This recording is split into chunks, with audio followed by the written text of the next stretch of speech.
Now? Yeah. Okay. Ramnath is there? Okay.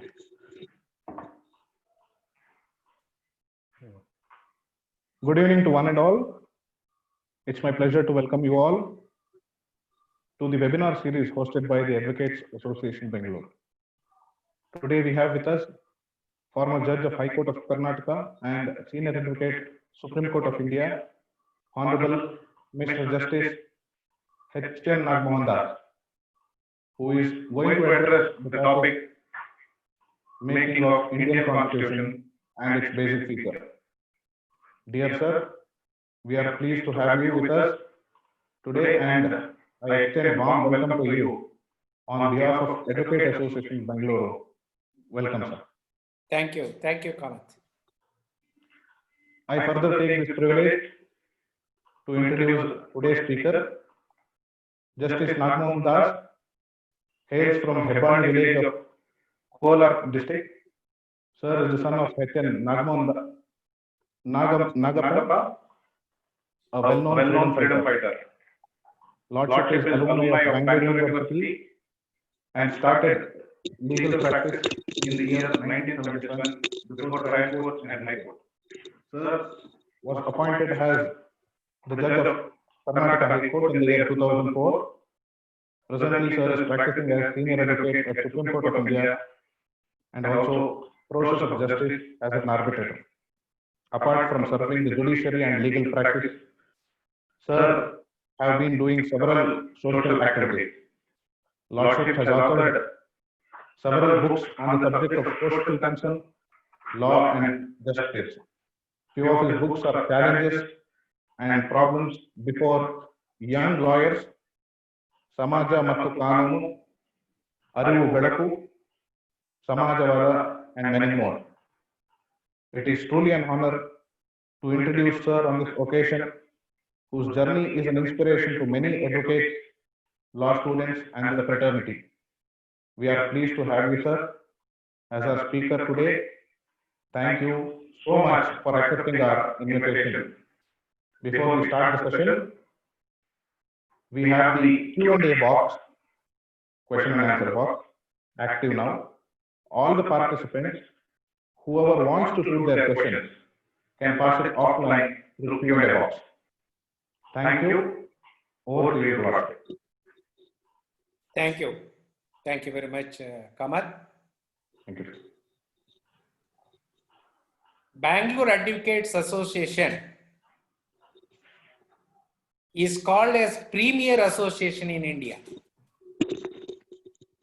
The reason is all the 20,000 advocates in Bangalore are having only one bar association. Therefore, it is called as Premier Bar Association. I am happy to inform that at one point of time, I was the General Secretary of this association. I am happy that the present executive committee headed by its chairman, A.P. Ranganath, and his friends have thought of organizing this series of lectures for the benefit of community of advocates, and it is an appreciable thing. Number two, even in crisis, we can create opportunities for advancement. This is one step that Advocates Association is doing in this direction. I congratulate the President of the Bar Association and the entire team working on this program. Friends, originally I spoke to Trivikram that I am speaking on problems and challenges before young advocates. But later, after discussion, we changed the topic. Today's topic is making of the Indian Constitution and its basic features. Friends, we will now commence the discussion on the topic of today. Political power means the power to legislate law, the power to execute the law, the power to punish the law violators. If all these three powers are put together, then it is called as political power. At one point of time, this political power was in the hands of Samrats, Chakravartis, and Raj Maharajas. They were the lawmakers, they were the law executors, and they were punishing the people who disobeys or violates the law. In course of time, we have seen that the feudal system collapsed. In its place, democratic political systems have emerged. In democracy, the power to make law is entrusted to legislature. The power to execute the law is entrusted to the executive. The power to punish the law violators is entrusted to judiciary. This is how the separation of powers between the legislative, the executive, and the judiciary came into existence. By experience, people realized that the legislative, the executive, and the judiciary behaving arbitrarily, working according to their whims and fancies. Then people realized that these organs should not be allowed to function arbitrarily, authoritarianly, and according to their whims and fancies. Therefore, rules are framed to regulate the functioning of legislative, the functioning of executive, the functioning of judiciary. With these rules, there came the defining of the rights of people, the duties of people, the role of central government, the role of state government, the relationship between the center and the states, and on what philosophy, on what morals, on what values the nation is to be built. This is how the rules, the rights, the duties, the relationship, the jurisdiction, and the values on which the society is to be built came into place.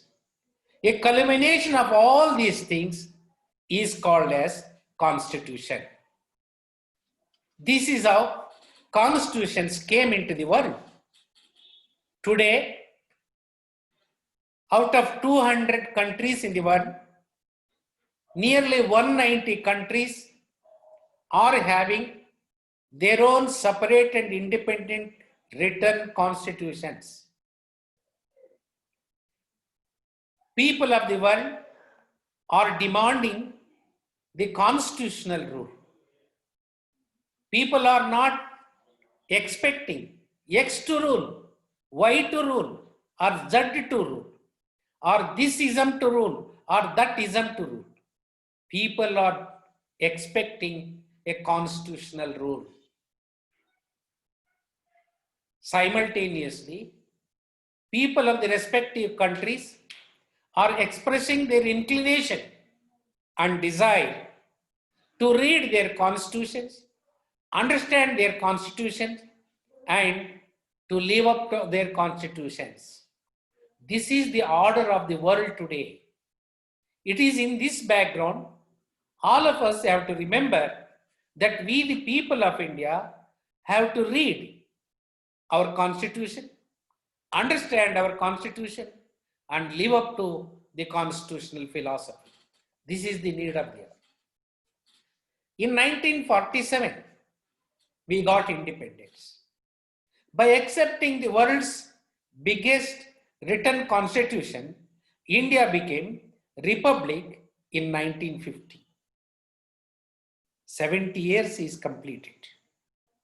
Our governments did not bother to tell what is in the constitution to the common man of this country. We as common man also did not made a sincere attempt to know about our constitution. This is how the large sections of the Indian society are not aware of the constitutional provisions, their rights, their duties. They are not aware as to what is the jurisdiction of central government, what is the jurisdiction of state government. What are the basic features of the constitution? On what dreams our constitutional makers have built this constitution.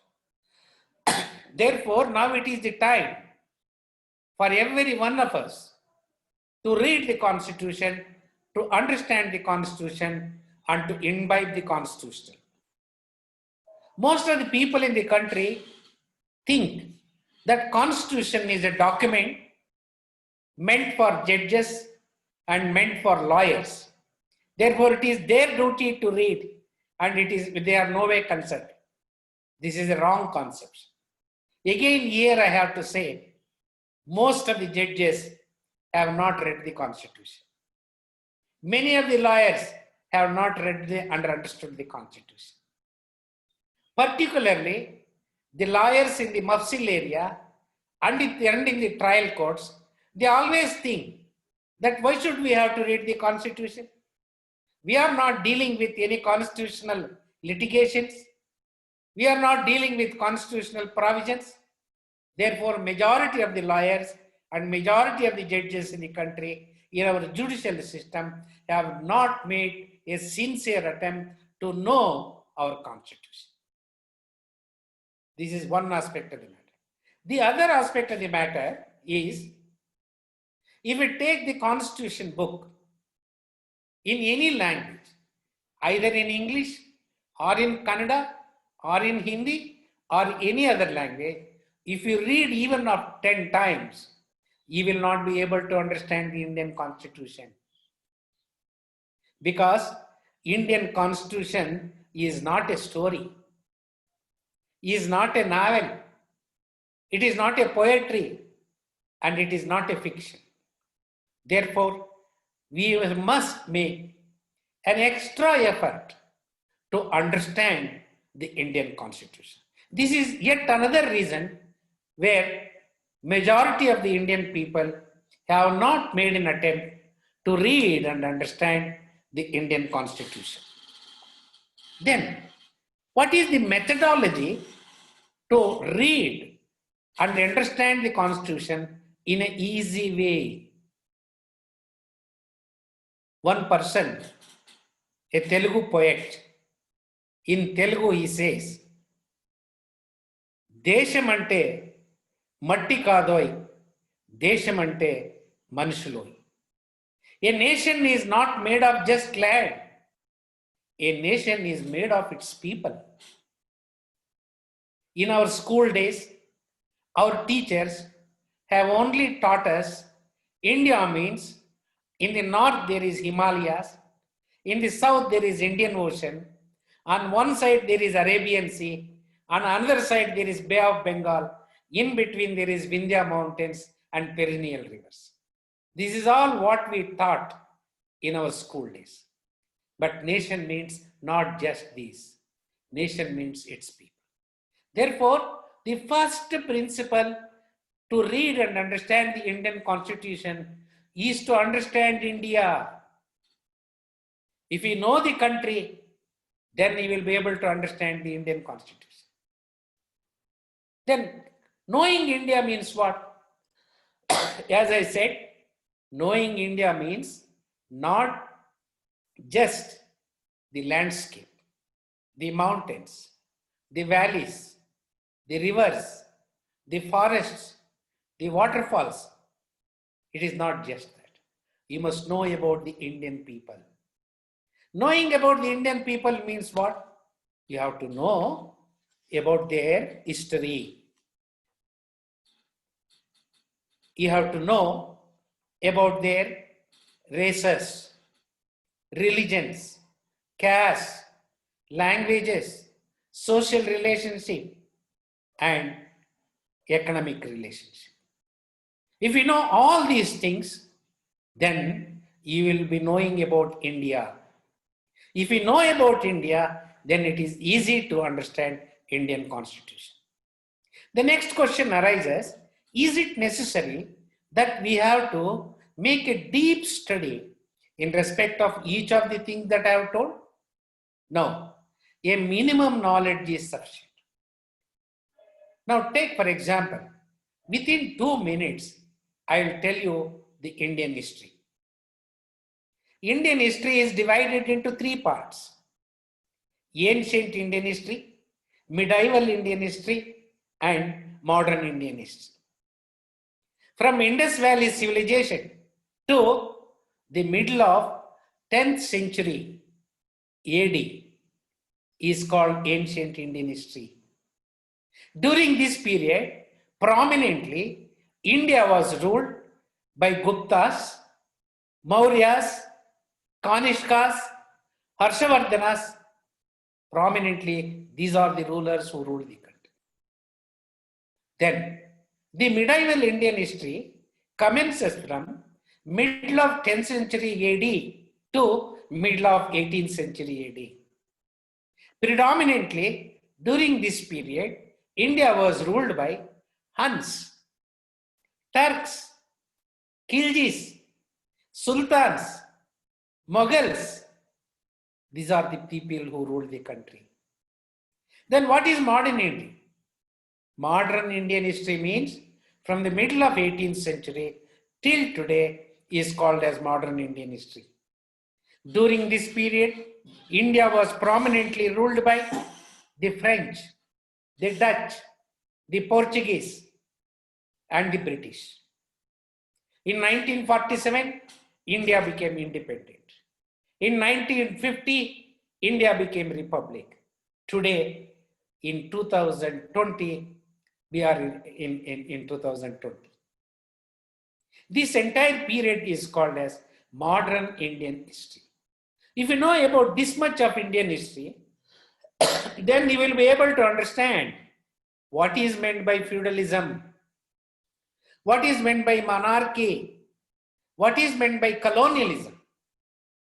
If you know about these things, it will become easy to understand what is the meaning of democracy under the Indian Constitution. Without understanding the feudalism, the monarchy, and the colonialism, it is not possible to understand democracy under the Indian Constitution. In this way, if you enter into the Indian Constitution, then you will be able to understand the importance of democracy and the meaning of democracy under the Indian Constitution. In India, at one point of time, people came from outside in search of food. At some other point of time, people came from outside in search of perennial rivers and agricultural lands. Yet at another point of time, people came to India in search of trading. Some other people came for the purpose of tourism. Some other people came for the purpose of learning in great universities like Nalanda University, Takshashila University, Panchashila University, etc. Few people came to India as aggressors. Few people came to India for invading. This is how people from all over the world came to India for food, for agriculture, for trading, for tourists, for learning, and as aggressors and invaders.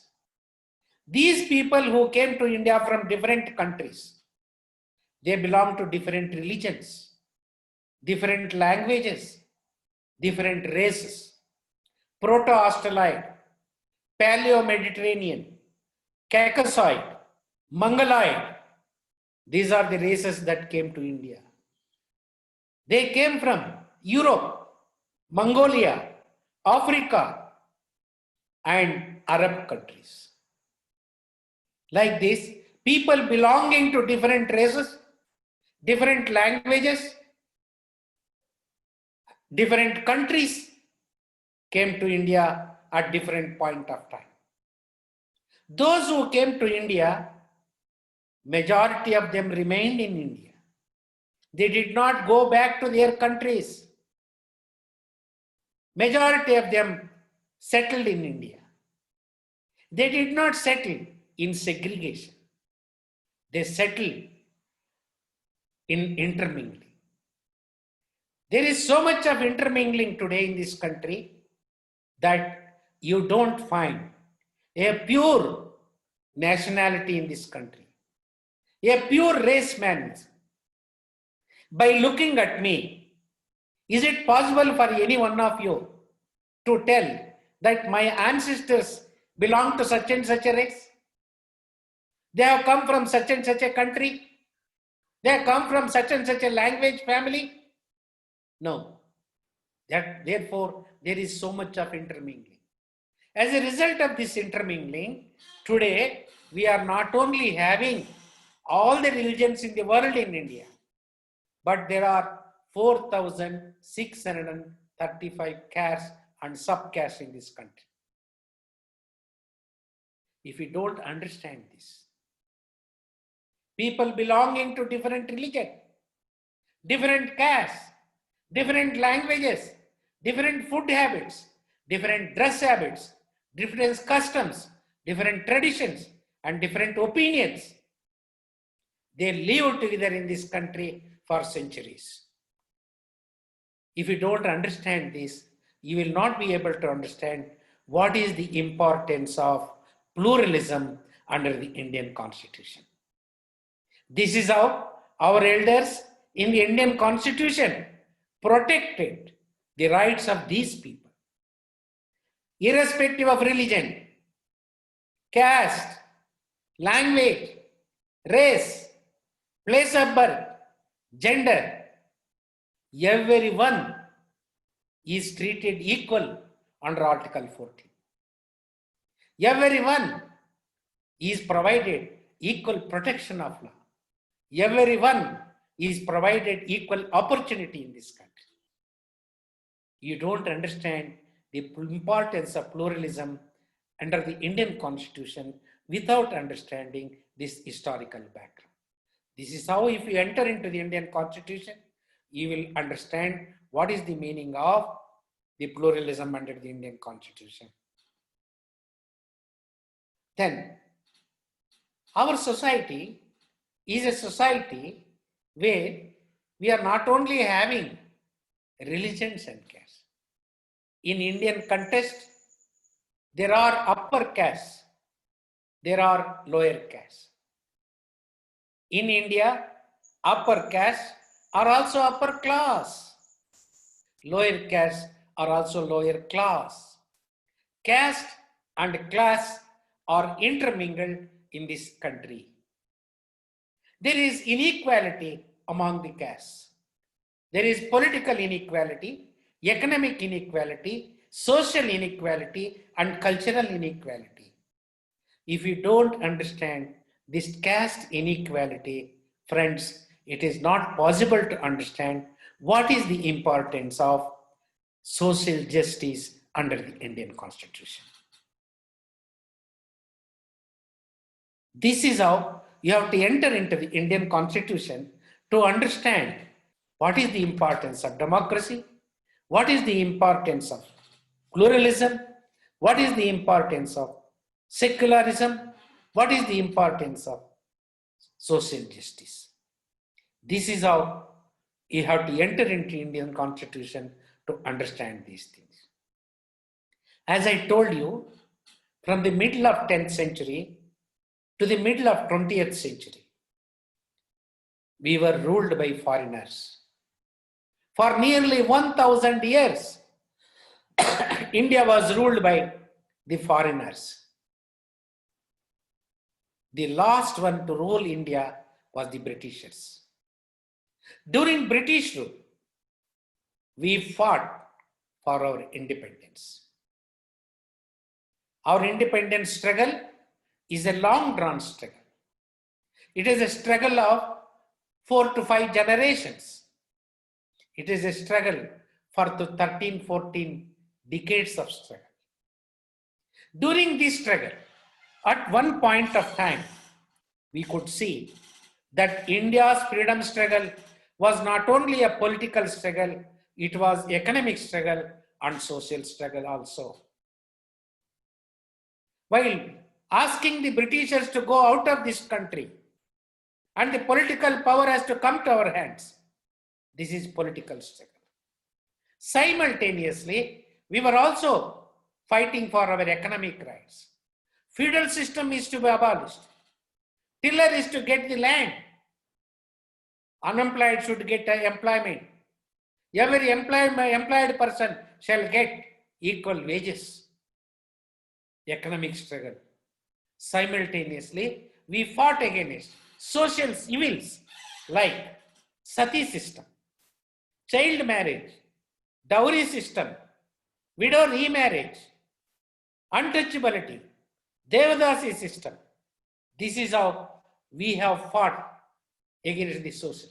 Therefore, India's independence struggle was a political struggle, economic struggle, and social struggle.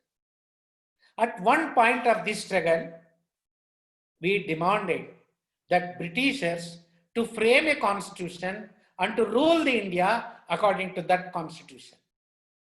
It was in 1920, for the first time, Motilal Nehru, a great lawyer and a great freedom fighter, is raised his voice, demanding the Britishers to frame a constitution for India. Later, in 1928, Motilal Nehru and his few friends drafted the constitution and submitted to the British government for its approval. This drafted constitution is popularly then called as Nehru Report. But the British government refused to honor and accept the draft constitution submitted by Motilal Nehru. Then, in 1933, Pandit Jawaharlal Nehru, he demanded that people like my father, sitting in a room, drafting a constitution is unacceptable to India. Then what is alternative? People of this country have to elect elected representatives. These elected representatives shall constitute the Constituent Assembly. The Constituent Assembly shall draft the Indian Constitution, and such a constitution is acceptable to Indians.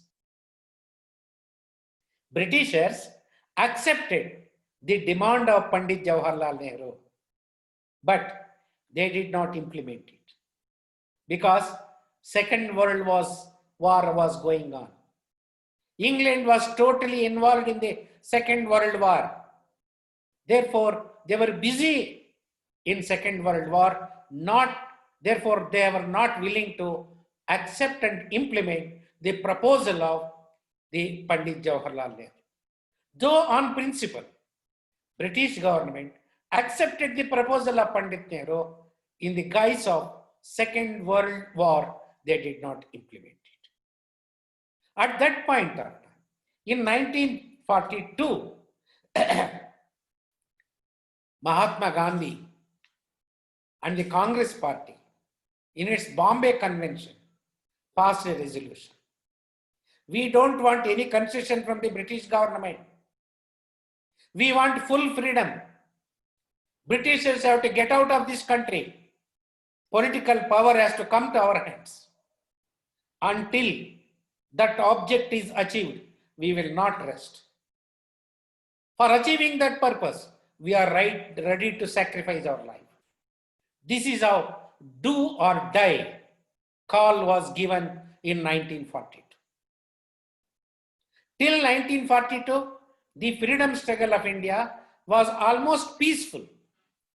But from 1942, it turned violent.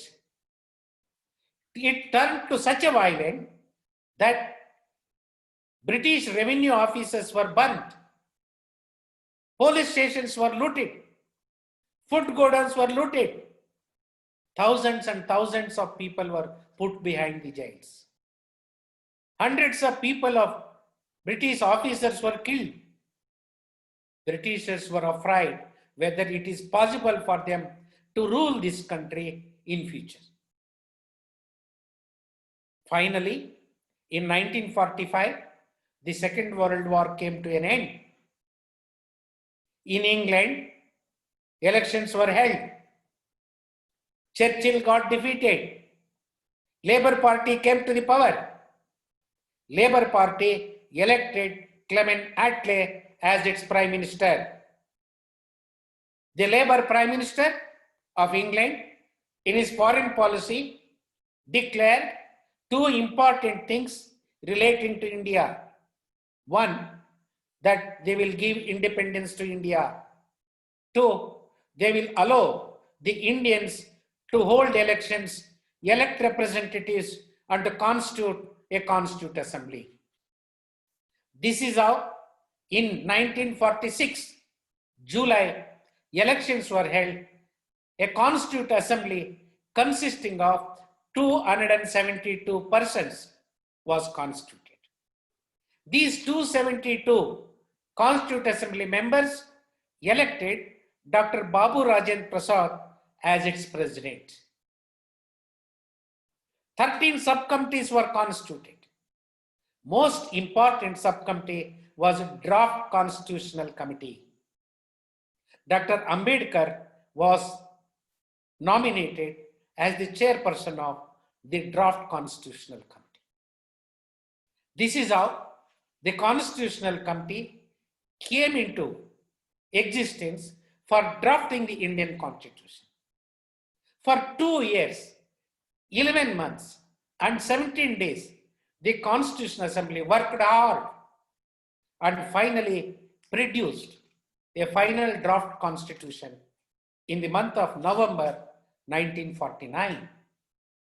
The final draft constitution was handed over to the Indian government for its acceptance on 26th November 1949. Therefore, November 26th is very, very important for India. That is, we celebrate it as Law Day. Law Day means this is the day on which the Constituent Assembly handed over the final draft constitution to the Government of India for its approval. August 15th is Independence Day. 26th January is a Republic Day. November 26th is a Law Day. This is how 3 national festivals came to. This is how a constitution came to India in 1949, November 26th. But it was implemented on 26th of January 1950. This is how Indian Constitution came into it. The most important thing that you have to know is, while framing the Indian Constitution, what are the factors that influenced and made an impact on the Indian constitutional makers? The most important thing is, number one, the great thoughts of, message of great philosophers of this country made a very big impact on constitutional makers. According to me,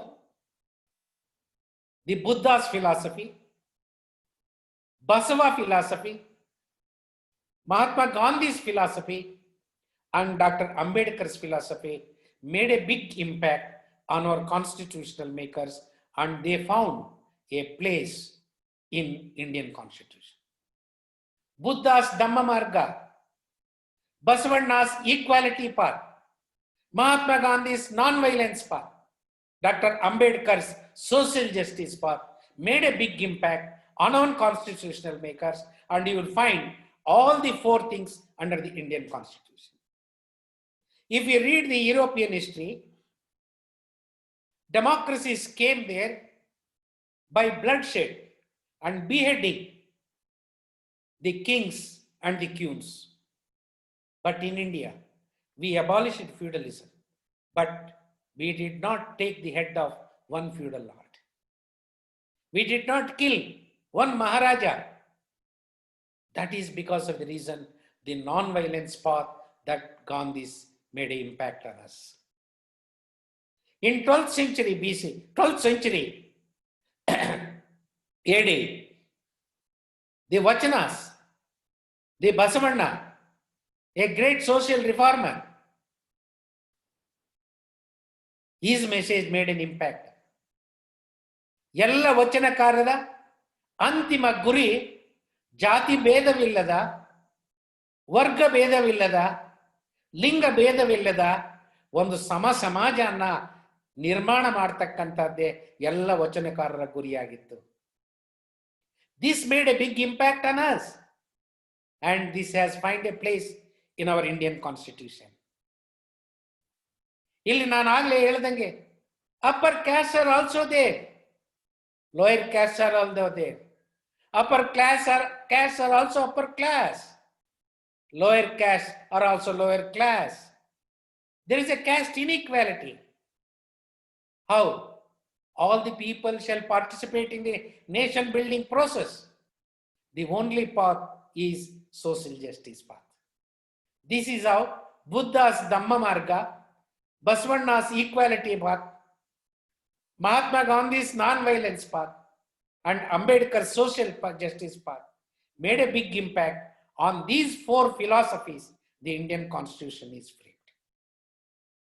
Until you understand little about Buddha, little about Basava, little about Gandhi, little about Ambedkar, it is not possible for us to understand the Indian Constitution.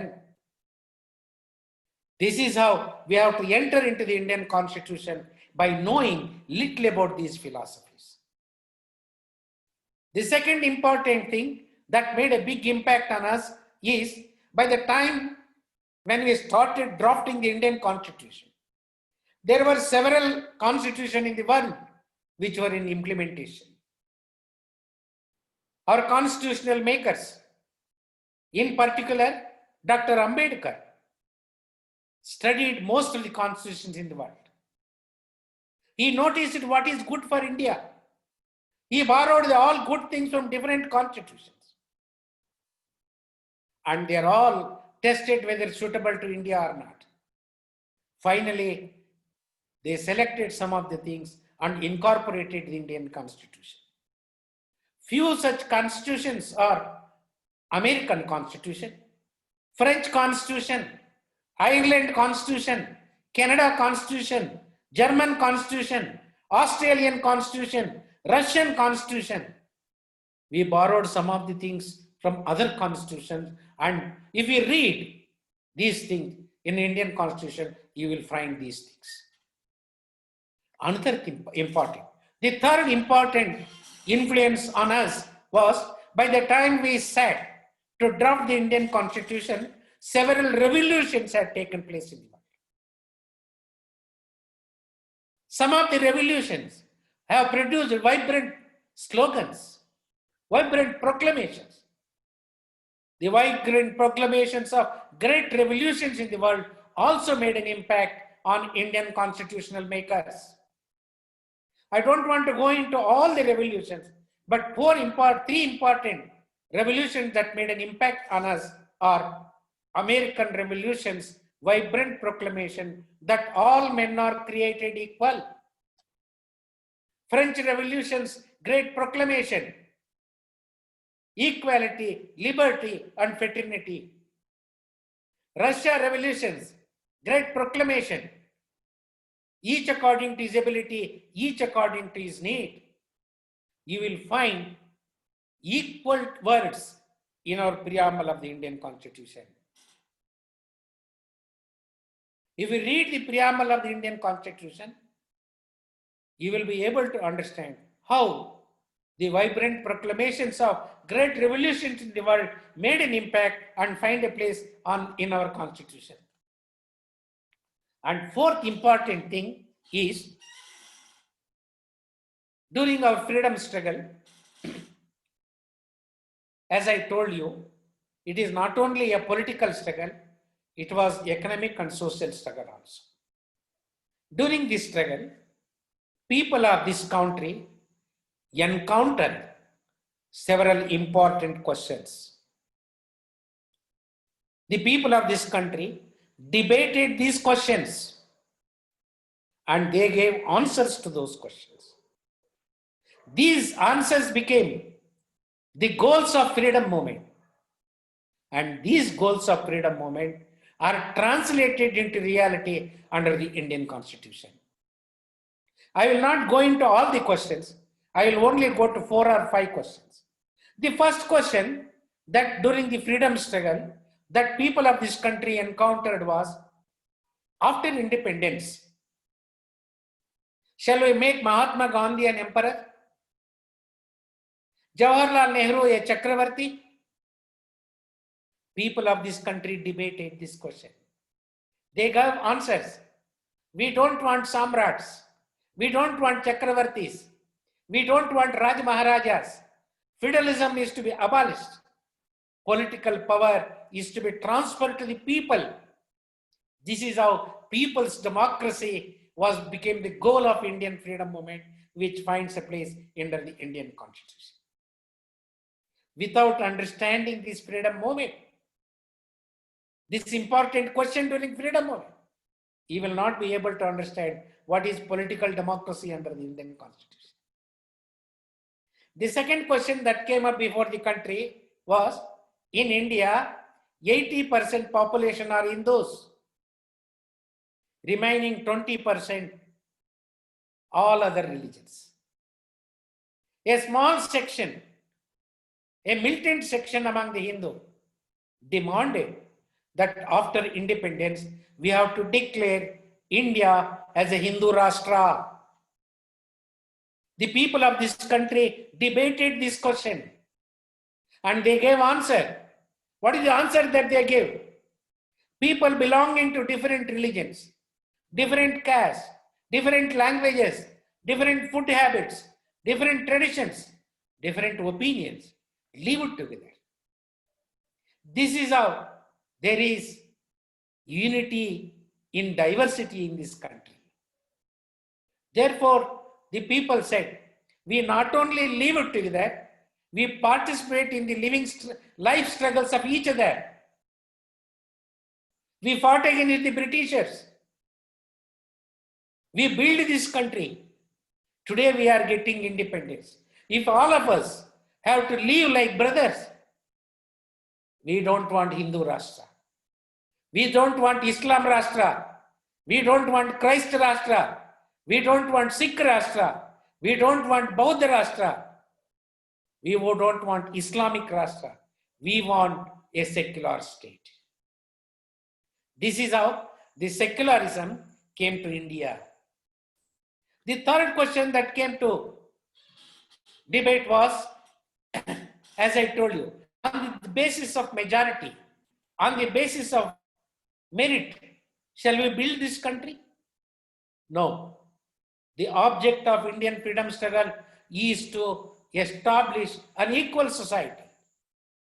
Therefore, in nation building process, every section of the society is required to participate.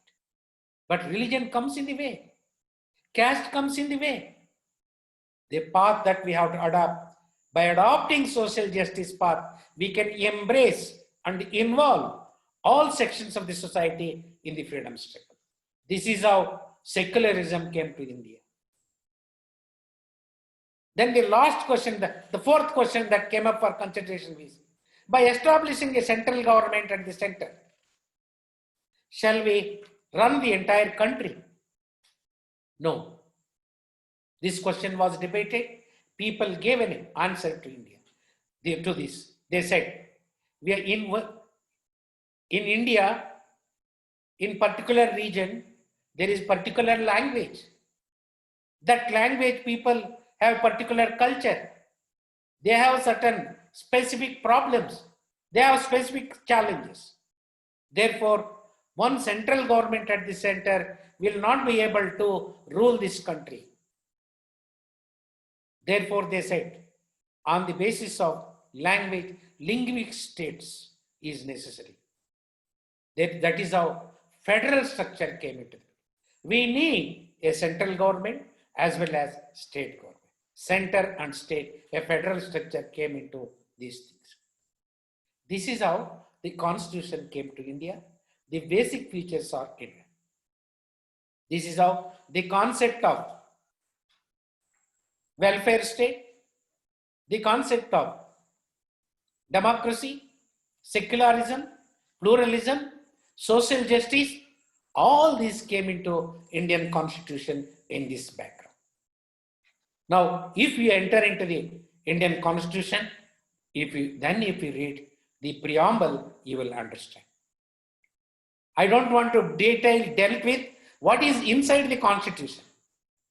We have preamble, Supreme Court declared that it is a part of the Indian constitution.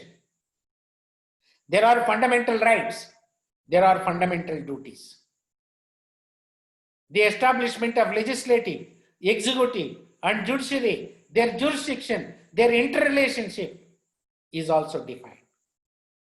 Basic features are also defined.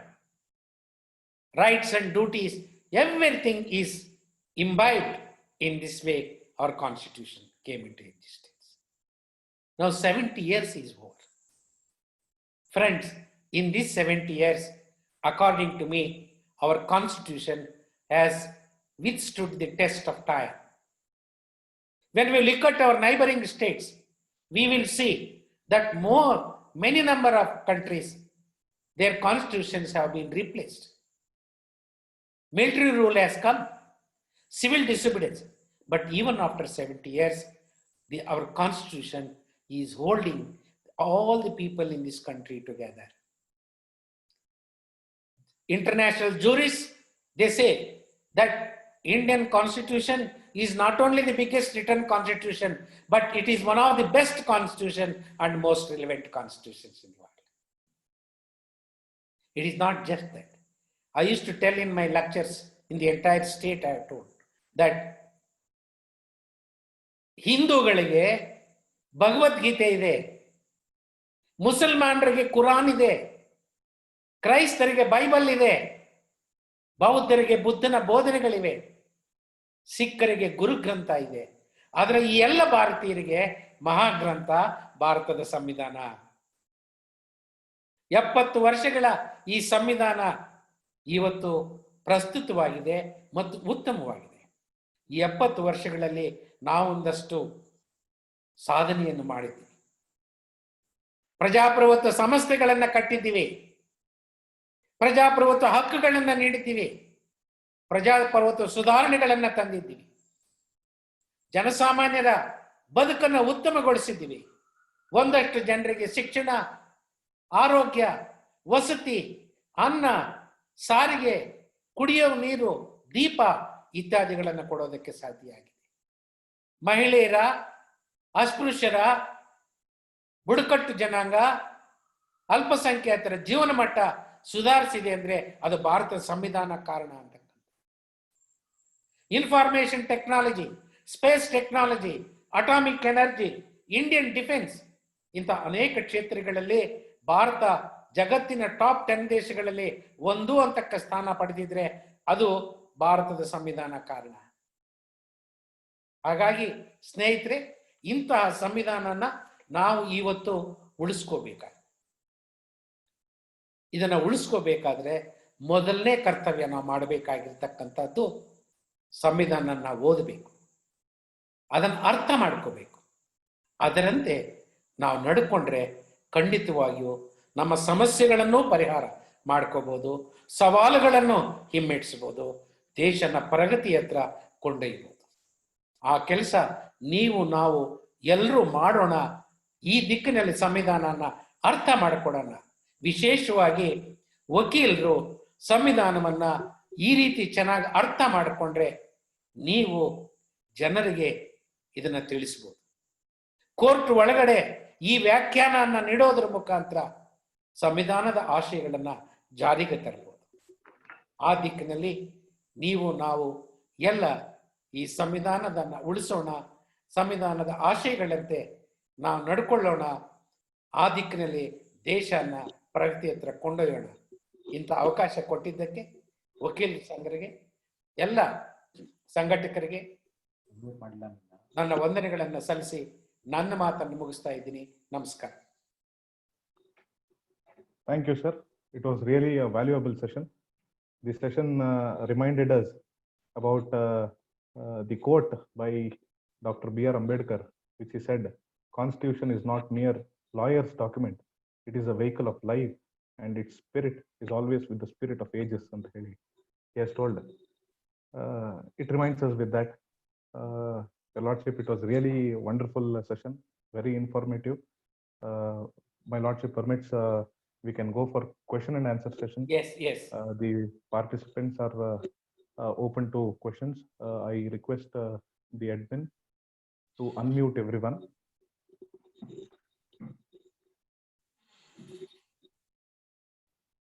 Yeah.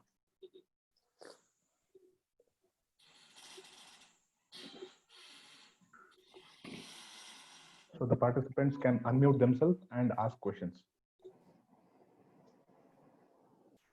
Trivikram, can I ask the question? Satyanarayan Gupta avara. Namaskara. Namaskara. I'm extremely happy to hear your voice, sir, after a long time.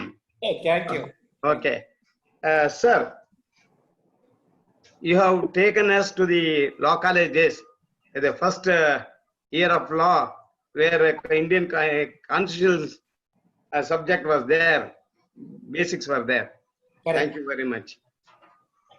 Sir, of course, I may go little further. I am not on the subject. It will go away. Don't mistake me. Sir, we are in the Constitution, we are talking about the basic structures. Am I hearing, sir? Yes, yes, yes. Basic structures. Now it has come from Golaknath case, Keshavanand Bharati case, everything is over. But every judge saying basic structures, basic structures. But none of the judgments of the either Supreme Court or the High Court, they are not expressing, distinguishing what are the basic structures. Firstly, no article in the Indian Constitution defines what are its basic features. 2, for the first time, the Supreme Court of India, in Keshavanand Bharati's case, propounded a theory called basic features. In that case, the Supreme Court said, supremacy of the Constitution, sovereignty of the nation, separation of powers, fundamental rights, parliamentary democracy, secularism, social justice are the basic features, Supreme Court said. Thereafter, several judgments followed it, added to the list some of them.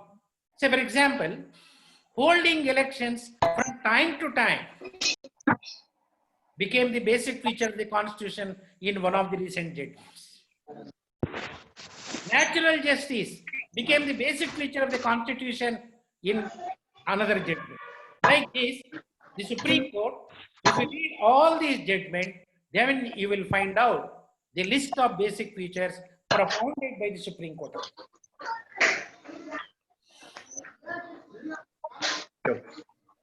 Yes. Yes. Any other questions? Next question. Yes. Rangarajan here. Rangarajan, how are you? Namaste. Chanagidira. Please tell me. Bala, it was indeed a great pleasure to meet an old friend as a judge and to hear from him wonderful commentaries on the constitutional history. ನಂದು ಪ್ರಶ್ನೆ ಎರಡು.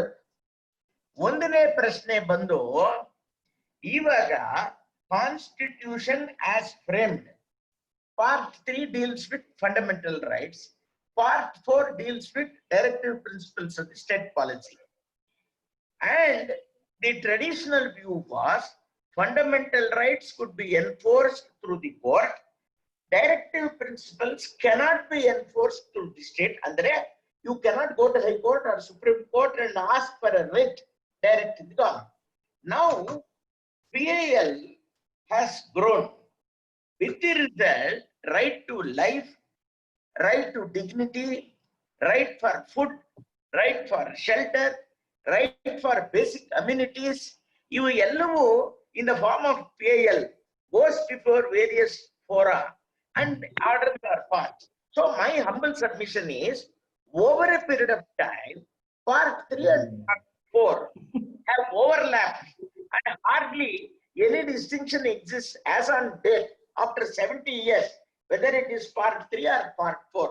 That is number one. Sorry. Second question, very important question. Now, Constitution is supreme.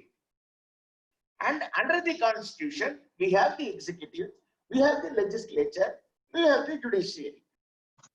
Now, judiciary, I am extremely, with due apologies I am saying, cannot say we are more supreme than the Constitution. Now, judges appointing judges is perhaps one of the very few countries, perhaps there is no country in the world wherein only judges appoint judges and there is elimination of the process of consultation. In the end, whenever the legislator tried to do something good in the welfare of the nation, that has been eschewed by the Supreme Court. So what are your kind views? Insofar as your first question is concerned, ಮೊದಲನೇ ಪ್ರಶ್ನೆ,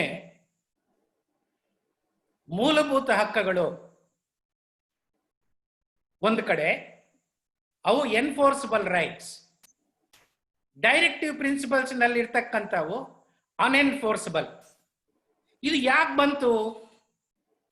1947ರಲ್ಲಿ ನಮ್ಮ ಹಿರಿಯರು ನಮ್ಮ ಸಂವಿಧಾನವನ್ನ ರಚನೆ ಮಾಡಬೇಕಾದ್ರೆ ಖಜಾನೆಯನ್ನು ತೆಗೆದು ನೋಡಿದ್ರು. ಬ್ರಿಟಿಷರೆಲ್ಲ ದೋಚ್ಕೊಂಡು ಹೊರಟೋಗ್ಬಿಟ್ಟಿದ್ರು. ನಮ್ಮ ಖಜಾನೆ ಖಾಲಿ ಇತ್ತು. ಖಾಲಿ ಖಜಾನೆ ಇಟ್ಕೊಂಡು right to education fundamental right ಮಾಡಕ್ಕಾಗತ್ತಾ? Right to food fundamental right ಮಾಡಕ್ಕಾಗತ್ತಾ? Right to health fundamental right ಮಾಡಕ್ಕಾಗತ್ತಾ? Right to job fundamental right ಮಾಡಕ್ಕಾಗತ್ತಾ? ಇಲ್ಲ. ಸರ್ಕಾರಕ್ಕೆ ಆರ್ಥಿಕ ಹೊರೆ ಯಾವುದಿಲ್ಲವೋ ಅವೆಲ್ಲ ಮೂಲಭೂತ ಹಕ್ಕುಗಳಾಗ. ಈಗ ನಾಗಮೋಹನ್ ದಾಸ್ ಮೆಜೆಸ್ಟಿಕ್ ನಲ್ಲಿ ಒಂದು ಮೈಕ್ ಹಾಕೊಂಡು ಬೆಳಗ್ಗೆಯಿಂದ ಸಂಜೆವರೆಗೂ ಭಾಷಣ ಹೊಡೆದ್ರೆ ಸರ್ಕಾರಕ್ಕೆ ಏನಾದ್ರೂ ಖರ್ಚಿದ್ಯಾ? ಇಲ್ಲ. ನೋಡಿ, right to speech became fundamental right. ರಂಗರಾಜನ್ನು ತನ್ನ ಕಿಸೆಯಿಂದ ದುಡ್ಡು ತೆಗೆದು ಖರ್ಚು ಮಾಡಿಕೊಂಡು ಕನ್ಯಾಕುಮಾರಿಯಿಂದ ಕಾಶ್ಮೀರವರೆಗೂ 50 ಸಲ ಓಡಾಡಿದ್ರೆ ಸರ್ಕಾರಕ್ಕೆ ಏನಾದ್ರೂ ಹೊರೆ ಇದೆಯಾ? ಖಂಡಿತ ಇಲ್ಲ. ಹಾಗಾಗಿ right to travel became a fundamental right. ಬೆಳಗ್ಗೆ ಒಂದ್ ಧರ್ಮ, ಮಧ್ಯಾಹ್ನ ಒಂದ್ ಧರ್ಮ, ರಾತ್ರಿ ಒಂದ್ ಧರ್ಮ, ಸರ್ಕಾರಕ್ಕೆ ಏನಾದ್ರೂ ಖರ್ಚ ಇದೆಯಾ? ಇಲ್ಲ. Right to religion became a fundamental. ಅಂದ್ರೆ ಆರ್ಥಿಕವಾಗಿ ಯಾವುದು ಹೊರೆ ಇಲ್ಲವೋ ಅವು ಮೂಲಭೂತ ಹಕ್ಕುಗಳಾದ. ಆರ್ಥಿಕ ಹೊರೆ ಇಂತಕ್ಕಂಥದ್ದನ್ನ ಡೈರೆಕ್ಟಿವ್ ಪ್ರಿನ್ಸಿಪಲ್ ನಲ್ಲಿ ಇಟ್ಟಿದ್ದಾರೆ. ಟುಡೇ 70 ವರ್ಷಗಳ ನಂತರ India is more richer today than ever before. ಇವತ್ತು ನಮ್ಮ ಡೈರೆಕ್ಟಿವ್ ಪ್ರಿನ್ಸಿಪಲ್ಸ್ ಇರ್ತಕ್ಕಂಥದ್ದನ್ನ ಮೂಲಭೂತ ಹಕ್ಕುಗಳನ್ನಾಗಿ ಮಾಡಬೇಕಾಗಿರ್ತಕ್ಕಂಥ ಸಮಯ ಬಂದಿದೆ. ಹಾಗಾಗಿ I demand right to food become a fundamental right, right to education, right to health, right to job ಇವನ್ನ ಮೂಲಭೂತ ಹಕ್ಕುಗಳಾಗಿ ಮಾಡುವಂತ ಕಾಲ ಒದಗಿ ಬಂದಿದೆ. ಸರ್ಕಾರ ಈ ಕ್ರಮಗಳನ್ನ ತಕ್ಕೋಬೇಕು. ಇದು ಮೊದಲನೇ ಪ್ರಶ್ನೆಗೆ ಉತ್ತರ. ಎರಡನೇ ಪ್ರಶ್ನೆ ನಿಮ್ದು ಬಹಳ ನನಗೆ ಹೇಳೋ ಸ್ವಲ್ಪ ಕಷ್ಟ, ಬಹಳ ಕ್ಲಿಷ್ಟಕರವಾದ ಆದರೂ ನೀವು ಕೇಳಿರೋ ಪ್ರಶ್ನೆ ಕ್ಷಮೆ ಕೋರಿ ಕೇಳಿದೆ. ಕ್ಷಮೆ ಕೋರಿ ನೀವು ಕೇಳಿದ್ದು ಬಹಳ ಮುಖ್ಯ. ನೀವು ಹೇಳಿದ್ದನ್ನ ನಾನು ಒಪ್ತೀನಿ. ಜಡ್ಜಿಗಳನ್ನ ಅಪಾಯಿಂಟ್ ಮಾಡ್ತಕ್ಕಂಥ ಈ ಕ್ರಮ ಸೂಕ್ತ ಅಲ್ಲ. ಇದರಿಂದ ಈ ಕೊಲಿಜಿಯಂ ಸಿಸ್ಟಮ್ ನಲ್ಲಿ ಅನೇಕ ಲೋಪದೋಷಗಳಿದೆ ಅಂತಕ್ಕಂಥದ್ದನ್ನ ನಾವು ಕಂಡುಕೊಂಡಿದ್ದೀವಿ. ಹಾಗಾಗಿನೇ ಹೊಸದಾಗಿ ನ್ಯಾಷನಲ್ ಜುಡಿಷಿಯಲ್ ಅಪಾಯಿಂಟ್ಮೆಂಟ್ ಬಿಲ್ ಅಂತಕ್ಕಂಥದ್ದು ಬಂತು. ಆ ಬಿಲ್ ನಲ್ಲಿ ದುರಾದೃಷ್ಟವಶಾತ್ ಸರ್ಕಾರ ಮತ್ತೆ ತನ್ನ ಕೈವಾಡವನ್ನು ಹೆಚ್ಚಿಸಿಕೊಳ್ಳುವ ಪ್ರಯತ್ನ ಮಾಡಿತು. ಆಗ ಸುಪ್ರೀಂ ಕೋರ್ಟ್ ಅವರು ಅದನ್ನು ರದ್ದುಪಡಿಸಿದ್ರು. ನಾನು ಹೇಳೋದಿಷ್ಟೇ, ಸರ್ಕಾರದ ಕೈವಾಡವೂ ಜಾಸ್ತಿ ಬೇಡ, ನ್ಯಾಯಾಂಗದ ಕೈವಾಡವೂ ಜಾಸ್ತಿ ಬೇಡ. ಒಂದು ಸ್ವತಂತ್ರವಾದ ಸಂಸ್ಥೆಯನ್ನ ಕಟ್ಟಿ ಎಲ್ಲ ಪ್ರತಿಭೆಗಳನ್ನ ಗುರುತಿಸಿ ನ್ಯಾಯಾಂಗಕ್ಕೆ ತರುವಂತ ಒಂದು ಪ್ರಕ್ರಿಯೆ ಪ್ರಾರಂಭ ಆಗಲಿ.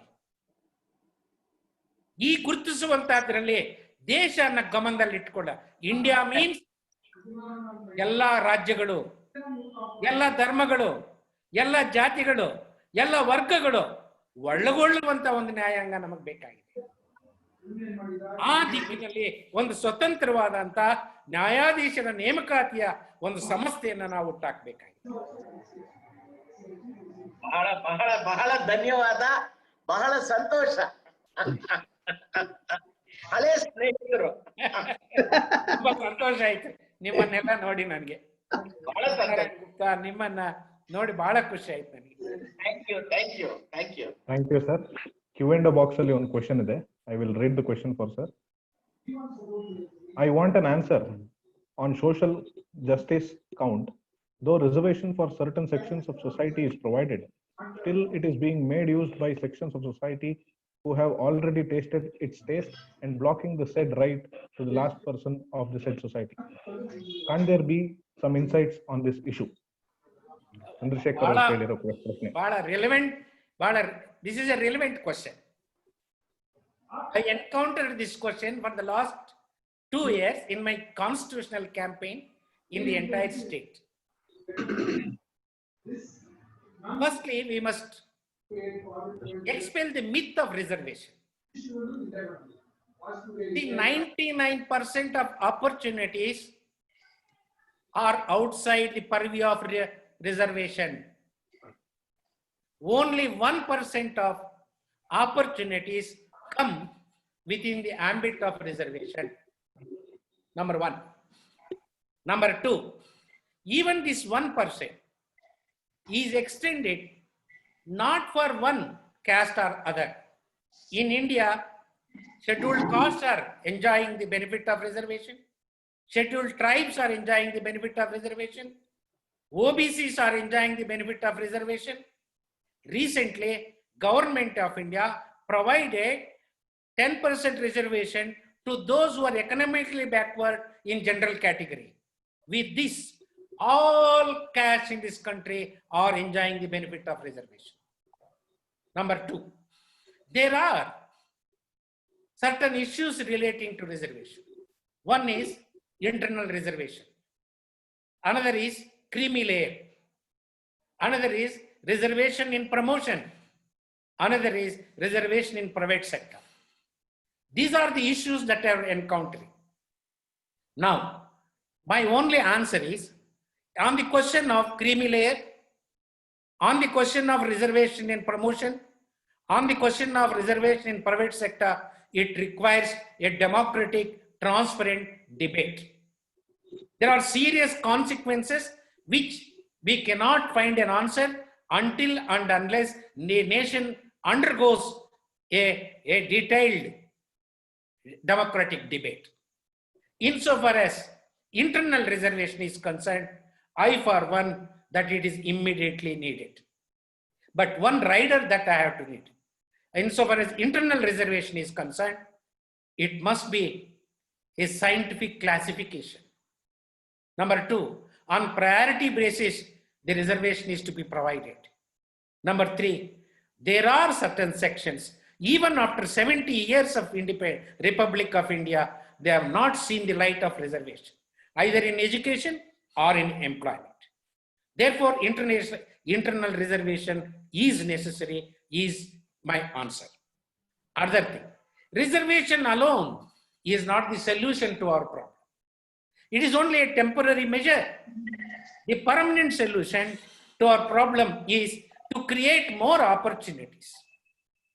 For that purpose, I demand that the government of India should amend the constitution and make education a fundamental right, employment a fundamental right, so that every poor man in this country, irrespective of religion and caste, is eligible for this benefit.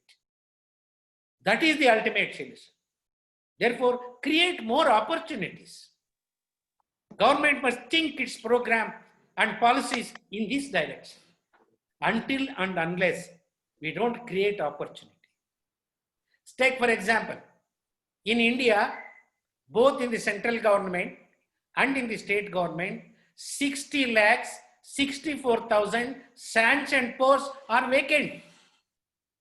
What happened to your reservation? From 92 till today, lakhs and lakhs of crores of rupees disinvestment. Public sectors have become private sectors. People who are in where reservation was being enjoyed is not now available. 34% recruitment in the government sector, both at the center and the state level, is on contract labor. Reservation is not applicable. Outsourcing is another area where reservation is not applicable. Day by day, every area of the government is being computerized, automized, and mechanized. Reservation is becoming irrelevant.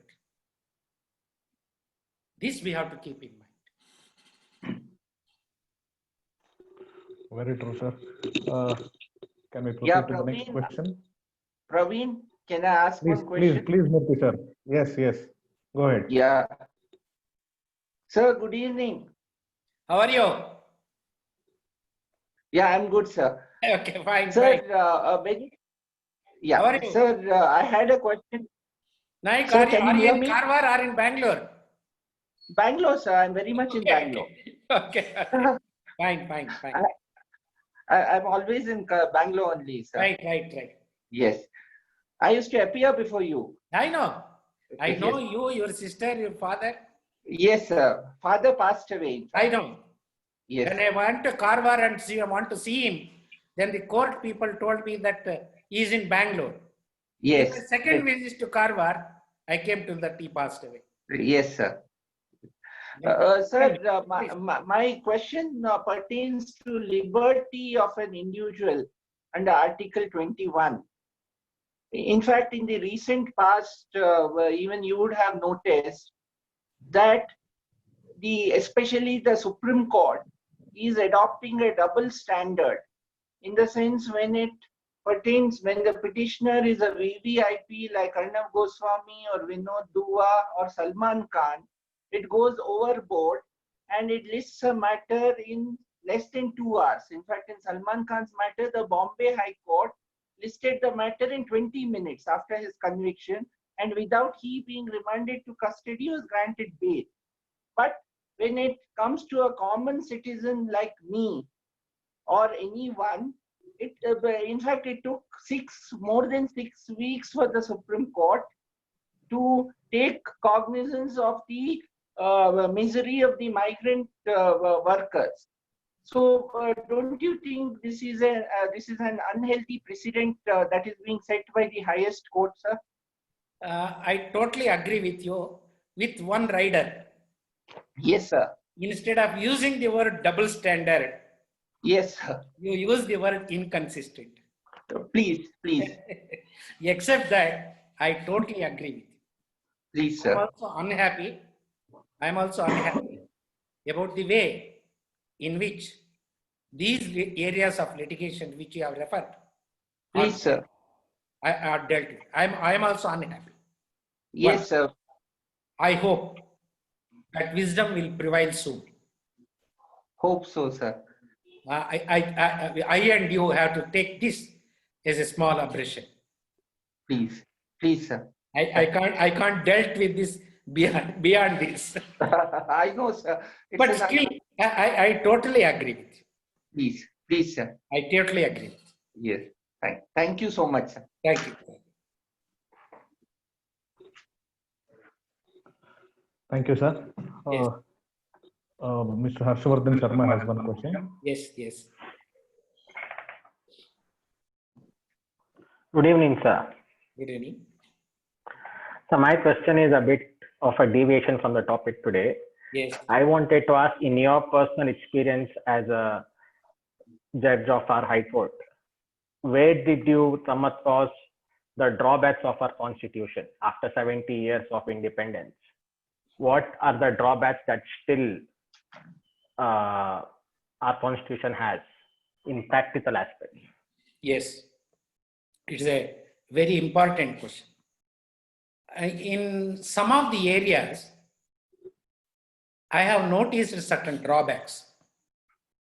So, for example, I will give one latest example. A person takes oath on the Constitution and occupies a constitutional position and breaks that oath. What is the punishment? Constitution is silent. This is only I am giving one example. Like this, there are certain areas where certain areas are blank. Say, for example, while answering my friend Rangarajan's question, I told that time has come now that right to education, right to health, right to food, right to job shall become a fundamental right. Therefore, there are certain areas which are gray, which are black, but there is it is not a case where there is no remedy. Our Constitution under Article 368 provides for amending the Constitution. Therefore, by amending the Constitution, we have to strengthen the Constitution. We have to improve the Constitution. We have to make it more workable to the realities of today. But there is no need to change the Constitution, to replace the Constitution. That is my point. Yes. Thank you, sir. Thank you, sir. I guess it is the time to end the session. Sir, the session was well articulated, and indeed. Harish is asking, please raising a finger. Harish, do you have any questions? Yes, one question. Please Yes, go ahead. yes. One question. Please. Sir, namaskaram. Namaskar. Hello. Ashok ಅಂತ ಯಾರೋ ಕೇಳ್ತಾ ಇದ್ದಾರೆ. Ashok. Namaskaram, sir. Ashok Kumar ane, Satnarayan Gupta colleague. Please tell me. Sir, in what section the Constitution requires a modification under 368 Constitution? One example is anti-defection law. It should be made stringent. That is my suggestion. Is like that similar such suggestion for improving the Constitution workability? Yes, sir. See, too important. There are two legislations which deals with the defections, resignations, and holding elections in this country. One is People's Representation Act. Another is Defection Act. Despite People's Representation Act, the caste power, the religion power, the money power, the muscle power has not come down in the elections. Number two, despite anti-defection law, resignations are there, re-elections are imposed, tax money is spent on that. Therefore, anti-defection law, there is a flaw. Therefore, it is not, according to me, it is not a question of repair. We need to rewrite the entire law relating to elections in this country and defections in this country, resignations in this country, holding elections and again in this country. Therefore, a comprehensive new law to address these issues we require. Thank you very much. Thank you very much. Thank you. Harish? Harish. Harish, please go ahead. Hedu Harish. Kindly enlighten us how the constitution will help the advocates in the trial courts. Yes. One example ನಿಮ್ಗೆ ಕೊಡ್ತೀನಿ ಕೇಳಿ. ಬರೀ constitution ಅಲ್ಲ, international ಲಾನೂ ಬೇಕು. ಒಂದ್ಸಲ ನಾನು ಮುಂದೆ ಒಂದು ಕೇಸ್ ಬಂದಿತ್ತು. ಗುಲ್ಬರ್ಗಾದಲ್ಲಿ ಒಬ್ಬ ಕಾರ್ಮಿಕ ಸಿಮೆಂಟ್ ಫ್ಯಾಕ್ಟರಿನಲ್ಲಿ ಕೆಲಸ ಮಾಡಬೇಕಾದ್ರೆ ಅವನ ಕೈ ಸುಟ್ಟೋಗುತ್ತೆ. ಆಗ ಅವನನ್ನು ಹಾಸ್ಪಿಟಲ್ಗೆ ಸೇರಿಸ್ತಾರೆ, ಮ್ಯಾನೇಜ್ಮೆಂಟ್ ಟ್ರೀಟ್ಮೆಂಟ್ ಕೊಡಿಸ್ತಾರೆ. 3 ತಿಂಗಳಾದ ಮತ್ತೆ ಅವನ ಕೆಲಸಕ್ಕೆ ನೇಮಕ ಮಾಡ್ಕೊಳ್ತಾರೆ. ಮತ್ತೆ 2 ತಿಂಗಳಿಗೆ ಅವನಿಗೆ ಮೆಡಿಕಲ್ ಚೆಕಪ್ ಕಳಿಸ್ತಾರೆ. ಮೆಡಿಕಲ್ ರಿಪೋರ್ಟ್ ಬರುತ್ತೆ, ಇವನು ಕೆಲಸ ಮಾಡೋದಕ್ಕೆ ಸಾಧ್ಯ ಇಲ್ಲ, ಇವನಿಗೆ ಬಹಳ ಡಿಸಬಿಲಿಟಿ ಇದೆ ಅಂತ. ಆ ಬೇಸಿಸ್ ಮೇಲೆ ಅವನನ್ನು ಕೆಲಸದಿಂದ ತೆಗೆದಾಕ್ತಾರೆ. ಆ ಕಾರ್ಮಿಕ ಲೇಬರ್ ಕೋರ್ಟ್ಗೆ ಹೋಗ್ತಾನೆ. ಲೇಬರ್ ಕೋರ್ಟ್ನಲ್ಲಿ ಕಾನೂನು ಪ್ರಕಾರ ನೀನು ಕೊಡ್ಬೇಕಾಗಿರೋದೆಲ್ಲ ಕೊಟ್ಟು ಮೆಡಿಕಲ್ ಸರ್ಟಿಫಿಕೇಟ್ ಆಧಾರದ ಮೇಲೆ ನೀನ್ ತೆಗೆದಿರೋದು ಸರಿ ಇದೆಯಲ್ಲ ಅಂತೇಳಿ ವಜಾ ಮಾಡಿಬಿಡ್ತಾರೆ. ಅದ್ರ ಮೇಲೆ ಹೈಕೋರ್ಟ್ಗೆ ಬರ್ತಾರೆ. ಹೈಕೋರ್ಟ್ನಲ್ಲಿ ಆ ಕೇಸ್ ನನ್ನ ಮುಂದೆ ಬರುತ್ತೆ. 2 ಕಡೆ ಆರ್ಗ್ಯುಮೆಂಟ್ ಕೇಳಿದ ನಂತರ ನಾನು ಜಡ್ಜ್ಮೆಂಟ್ ರಿಸರ್ವ್ ಮಾಡಿದೆ. ಅಲ್ಲಿ ನಾನು ಡಿಸಬಿಲಿಟೀಸ್ ಆಕ್ಟ್ ಅಂತ ಜಾರಿಗೆ ಬಂದಿತ್ತು. ಅದರ ಆಬ್ಜೆಕ್ಟ್ಸ್ ಅನ್ನು ಓದಿದೆ. ಆ ಆಬ್ಜೆಕ್ಟ್ ನಲ್ಲಿ ಏನ್ ಮಾಡಿದ್ದಾರೆ, ಆ ಆಕ್ಟ್ ನಲ್ಲಿ ಅಂತಾರಾಷ್ಟ್ರೀಯ ವಿಶ್ವಸಂಸ್ಥೆ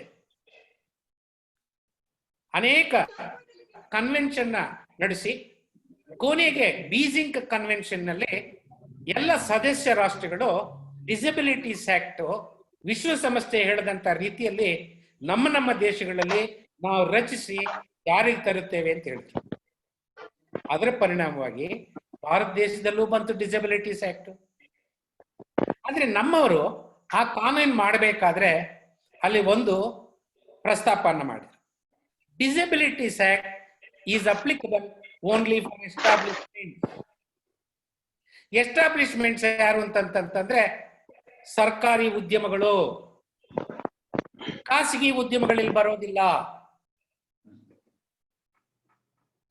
ಹಂಗಿದ್ರೆ ನಾನು ಆ ಒರಿಜಿನಲ್ ವಿಶ್ವಸಂಸ್ಥೆ ಡ್ರಾಫ್ಟ್ ತರಿಸಿದೆ ನೆಟ್ ಅಲ್ಲಿ.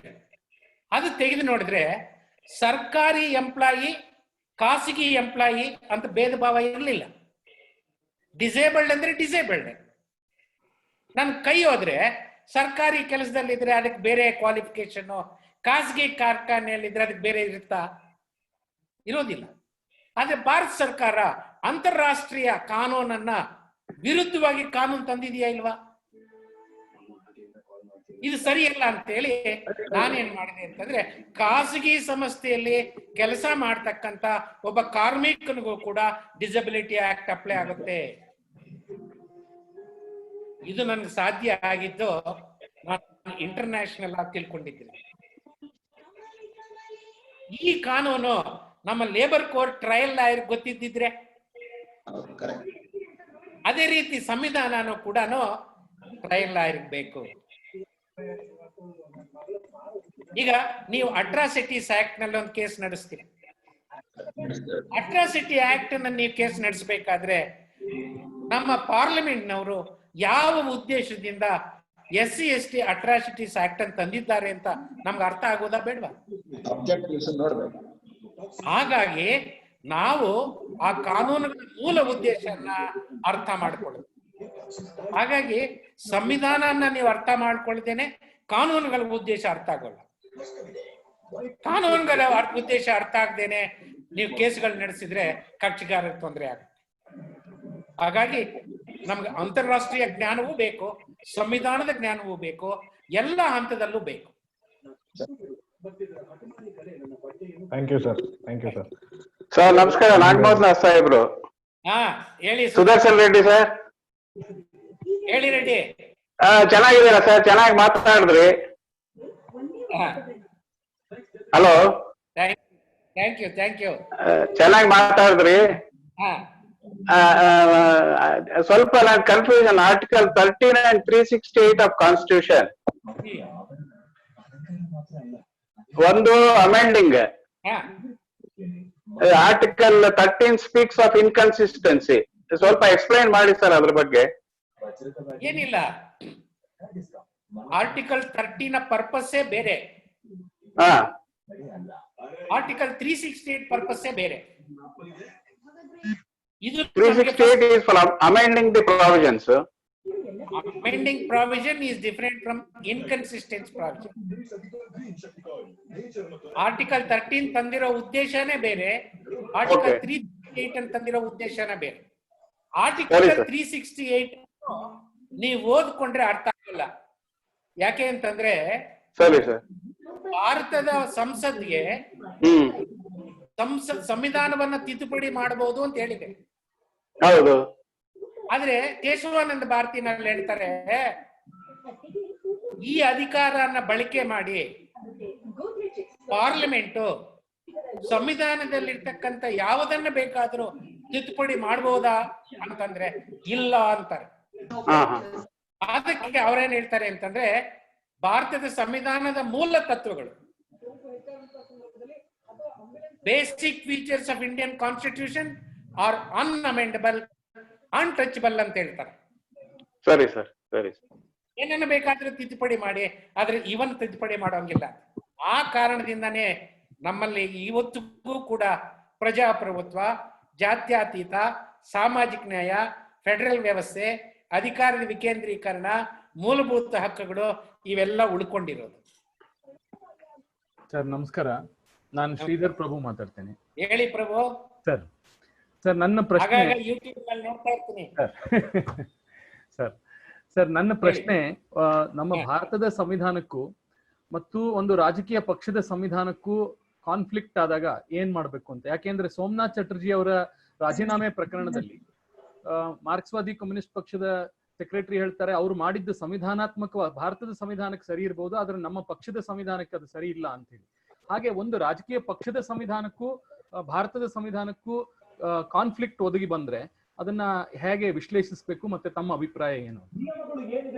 ಮೊದಲನೇ ಪ್ರಶ್ನೆ, ಭಾರತದ ಸಂವಿಧಾನವೇ ಎಲ್ಲಾ ಸಂದರ್ಭಗಳಲ್ಲೂ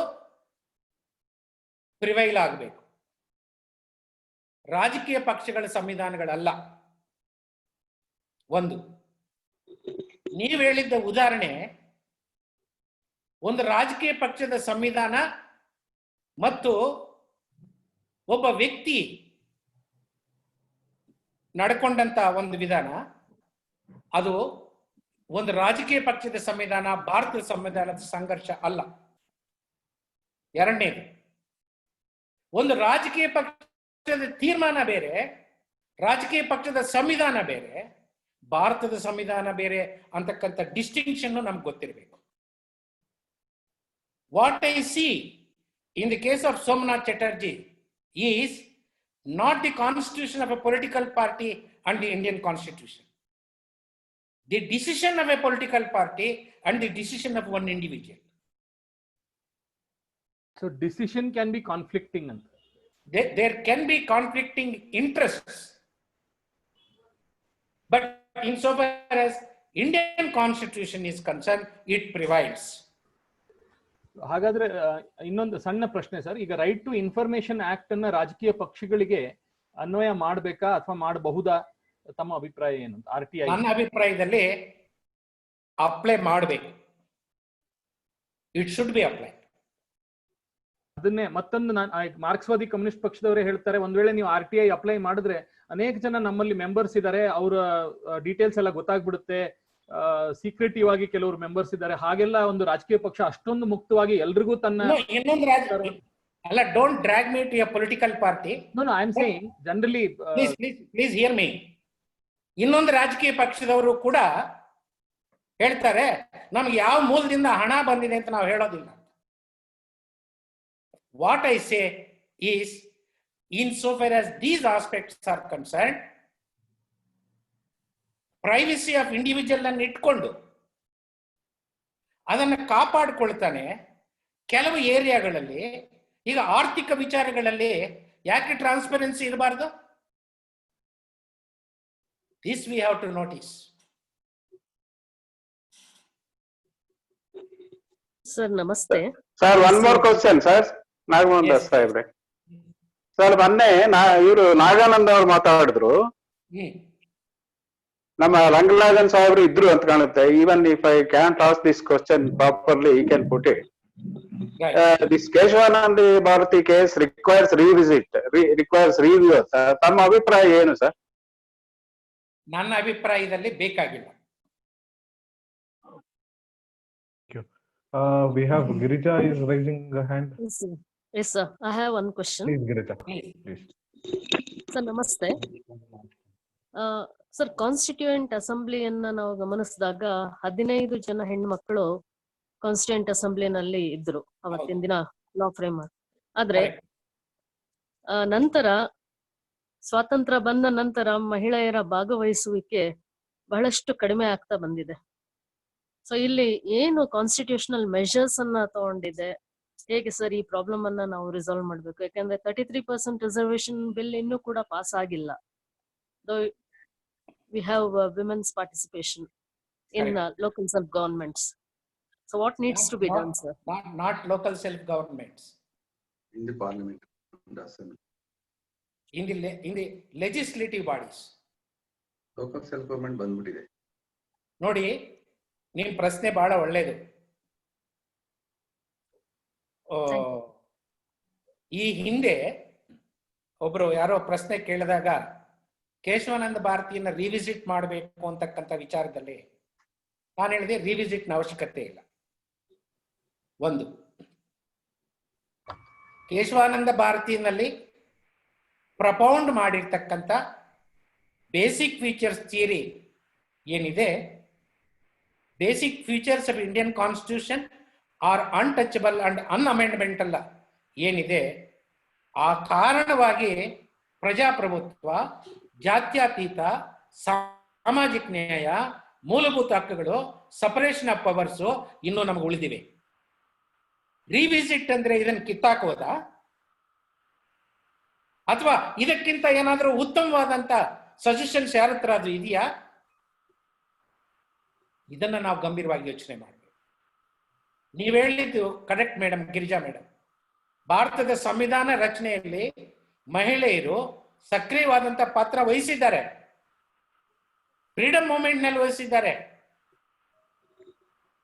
ಪೋಸ್ಟ್ ಇಂಡಿಪೆಂಡೆಂಟ್ ಪೀರಿಯಡ್ ನಲ್ಲಿ ಸುಮಾರು 20 ವರ್ಷಗಳ ಕಾಲ ಈ ದೇಶ ಕಟ್ಟುವ ಪ್ರಕ್ರಿಯೆಯಲ್ಲಿ ವಹಿಸಿದ್ದಾರೆ. ಇವತ್ತು ವಹಿಸಿದ್ದಾರೆ, ಇಲ್ಲ ಅಂತಲ್ಲ. ಆದರೆ ಮಹಿಳೆಯರಿಗೆ ಪಂಚಾಯಿತಿನಲ್ಲಿ ರಿಸರ್ವೇಶನ್ ಕೊಟ್ಟಿದ್ದಾರೆ.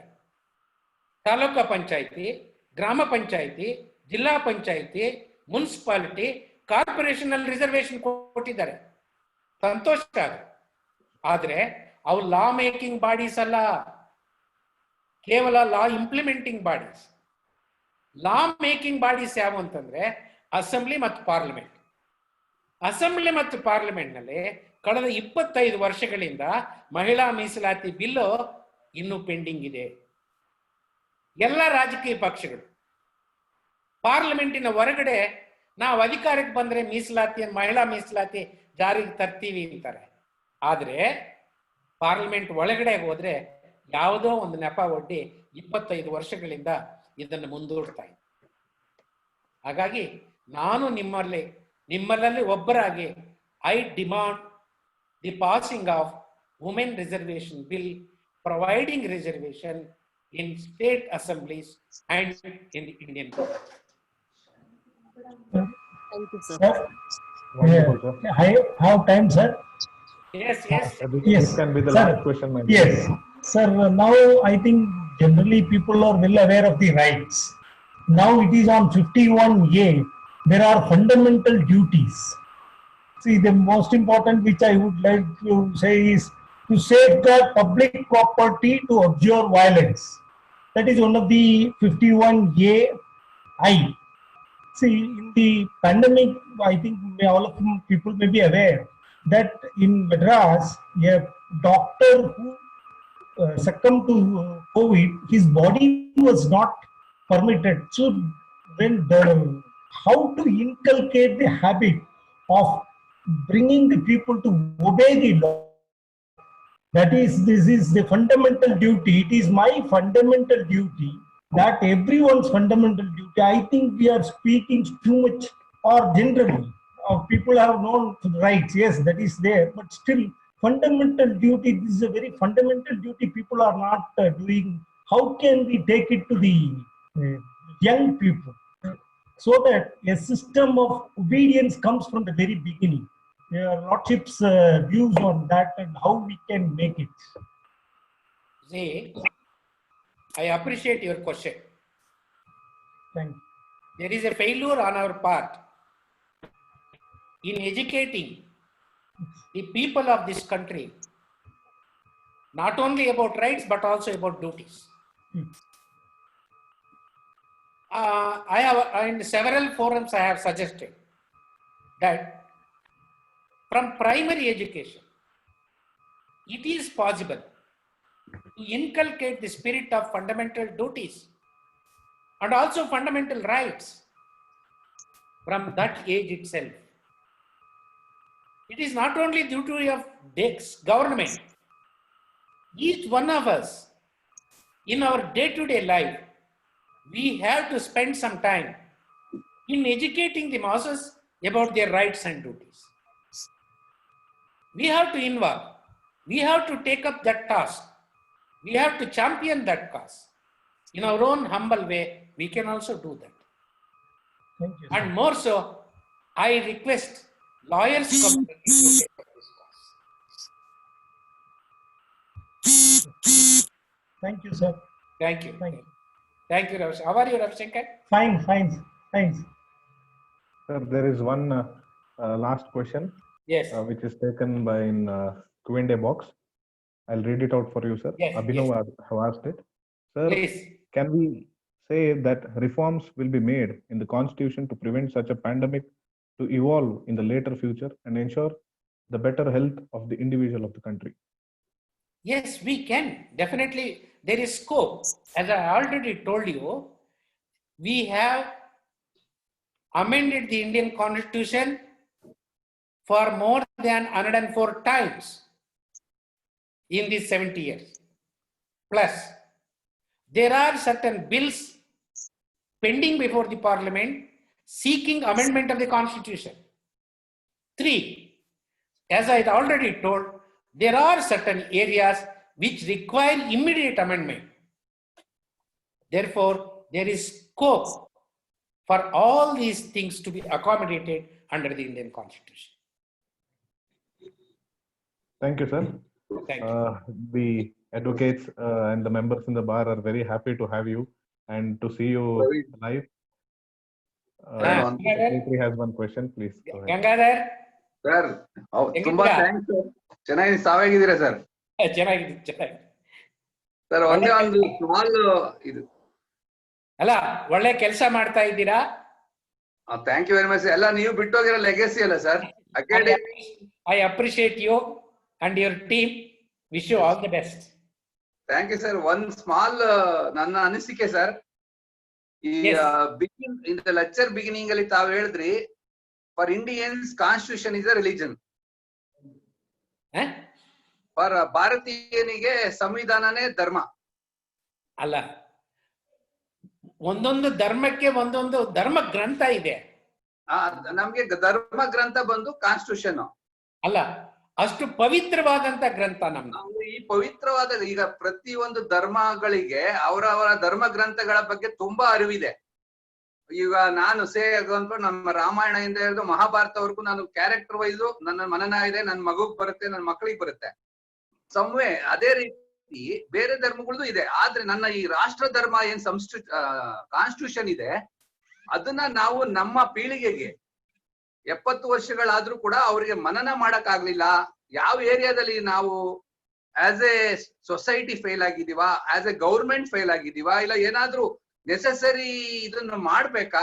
ಈ ಸಂವಿಧಾನನ ಪ್ರತಿಯೊಬ್ಬರಿಗೂ ತಾವು ಸೀನಿಯರ್ಸ್ ಕೂಡ ಕ್ವಶನ್ಸ್ ಕೇಳಿದ್ರು, ಅದೇ ಆನ್ಸರ್ ಮಾಡೋಕ್ ತಾವ್ ಹೇಳಿದ್ರಿ. ನಾವು ಎಲ್ಲೋ ಒಂದ್ ಕಡೆ ಕಲೆಕ್ಟಿವ್ ಆಗಿ ಫೇಲ್ ಆಗಿದೀವಾ, ಆಸ್ ಅನ್ ಇನ್ಸ್ಟಿಟ್ಯೂಷನ್ ಇರ್ಬೋದು, ಆಸ್ ಎ ಸೊಸೈಟಿ ಇರ್ಬೋದು, ಆಸ್ ಎ ಗವರ್ನಿಂಗ್ ಬಾಡಿ ಇರ್ಬೋದು. ತಮ್ಮ ಅನಿಸಿಕೆ ಏನ್ ಸರ್ ಇದರಲ್ಲಿ? ಬಹಳ ಒಳ್ಳೆ ಪ್ರಶ್ನೆ ಕೇಳಿದ್ರಿ ನೀವು. ಇದು ಸತ್ಯ, ಐ ಫುಲ್ಲಿ ಅಗ್ರಿ. ಸರ್ಕಾರದ ಕಡೆಯಿಂದನೂ ಲೋಪದೋಷ ಇದೆ. ನಾವು ಇಂಡಿವಿಜುವಲ್ ಆಗಿ ನಮ್ಮ ಸಂವಿಧಾನನ ತಿಳ್ಕೊಳ್ಳೋ ಪ್ರಯತ್ನ ನಾವು ಮಾಡಲೇ ಇಲ್ಲ. ತಿಳ್ಕೊಂಡಿದ್ದನ್ನ ಇತರಿಗೆ ಹೇಳಲೇ ಇಲ್ಲ. ನನ್ಗೆ ಇವತ್ತು ಗಂಗಾಧರ್, ಎಷ್ಟು ಜನ ಲಾಯರ್ಗಳು ತಮ್ಮ ಟೈಮ್ ಅನ್ನ ಲೀಗಲ್ ಸರ್ವಿಸಸ್ ಅಥಾರಿಟಿ ಮುಖಾಂತರ ಕಾನೂನಿನ ಅರಿವನ್ನು ಮೂಡಿಸೋದಕ್ಕೆ ಸ್ಪೇರ್ ಮಾಡ್ತಾ ಇದ್ದಾರೆ. ನಾನು 2018ರಲ್ಲಿ ಸಂವಿಧಾನ ಓದು ಅಂತ ಒಂದು ಪುಸ್ತಕ ಬರೆದೆ. ನೀವೇ ನಿಮ್ಮ ಅಸೋಸಿಯೇಷನ್ ಅಲ್ಲಿ ಅದನ್ನ ಬಿಡುಗಡೆನೂ ಮಾಡಿದ್ರಿ. ಹೌದೌದು. ಈ ಪುಸ್ತಕ ಇಟ್ಕೊಂಡು ನಾನು ಸುಪ್ರೀಂ ಕೋರ್ಟ್ ಪ್ರಾಕ್ಟೀಸ್ ಅನ್ನು ಬಿಟ್ಟುಬಿಟ್ಟೆ. ಈ ಪುಸ್ತಕ ಇಟ್ಕೊಂಡು ಇಡೀ ರಾಜ್ಯದ 30 ಜಿಲ್ಲೆಗೂ ಹೋಗಿ 300 ಉಪನ್ಯಾಸಗಳನ್ನು ನೀಡಿದ್ದೀನಿ. 1 ಲಕ್ಷ ಕನ್ನಡದಲ್ಲಿ ಈ ಪುಸ್ತಕನ ಮಾರಾಟ ಮಾಡಿದ್ದೀವಿ. 30,000 ಇಂಗ್ಲಿಷ್ ಪುಸ್ತಕಗಳನ್ನು ಮಾರಿದ್ದೀವಿ. ಈಗ ಹಿಂದಿನಲ್ಲೂ ಪುಸ್ತಕ ಬಂದಿದೆ. ಸಂವಿಧಾನ ಪಡೋ ಅಂತಕ್ಕಂಥ ಒಂದು ಪುಸ್ತಕನೂ ಈಗ ಬಂದಿದೆ. ನೋಡಿ, ಈಗ ನಿಮ್ಗೆ ತೋರಿಸ್ತೀನಿ.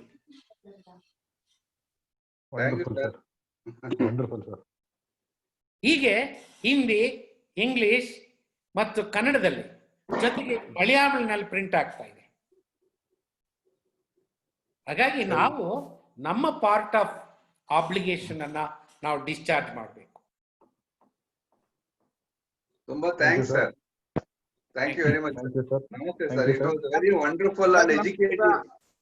ಸರ್ ನಮಸ್ಕಾರ ಸರ್. ಲಕ್ಷ್ಮೀಕಾಂತ್ ರಾವ್ ಮಾತಾಡ್ತೀನಿ sir.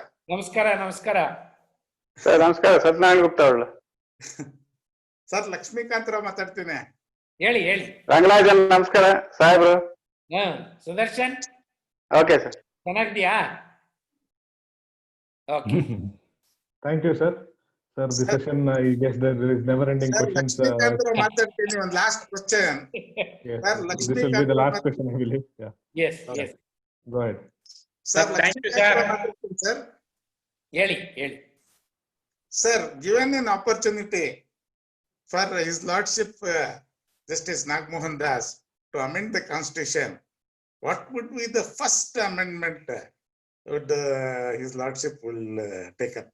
Right to food, right to education, right to health, right to job. Wonderful, sir. Thank you, sir. Thank you, sir. Thank you very much. ಇದು ತುಂಬಾ enlightening. We are all blessed, sir. We are privileged to have you on the line, sir. Thank you. Thank you. Sir, the session was well articulated, and indeed it is educative, informative, and enlightening us to understand the process evolved and bringing out the evolution of our holy book, the Constitution of India. The Constitution only gives people the right to pursue happiness. You have to catch it yourself, is what Benjamin Franklin told. And we trust as members of the bar and officers of court, we'll do that. Thank you, sir. With your permission, we will end the meeting. Thank you. Thank you very much. All the best. All the best. Thank you, sir. Thank you. Thanks.